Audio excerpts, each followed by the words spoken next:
Hobby Trench Tutorials, Wars of Eschatology, a modified one-page rule, Age of Fantasy rule set. Today I'm going to show you how to properly use cavalry. Now, cavalry is often seen as one of the weakest elements of combat due to it being charged into phalanx spears and being wiped out, or simply being killed off after they charge into melee. There's a few things that people are not taking advantage of. One, cavalry often move at an 8-inch move instead of the 6-inch standard, meaning they have a total of 16 inches to be able to circle around and hit the rifles.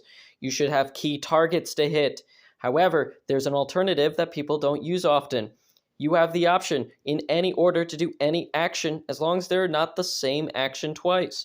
So, units with 8-inch moves can move up to 8 inches over. So they could initially do an 8-inch charge right into these swordsmen right here. So let's do that right now.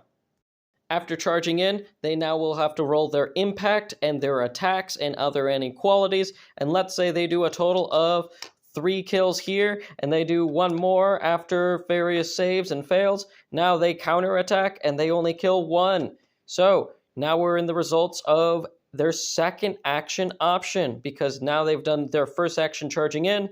They can also now back out. This is often called cyclically charging.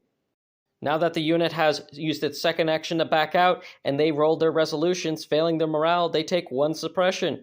They, with the slow trait, instead of moving 6 inches, will move 4 inches. So, with them only able to do an 8-inch sprint charge from 1 4-inch move, 1 4-inch charge, they would technically be able to hit, but with the suppression the cavalry hit them with, at most, they use 1 to remove this, and then 1 to move up.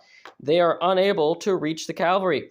Cycle charging is a proper tactic that cavalry should be used for. They are weak and they should not be stuck into a melee fight for very long. However, the counter is to keep range weapons following behind so that even if they're going back and forth and cyclically charging, the rifles can at least shoot them down when they back away.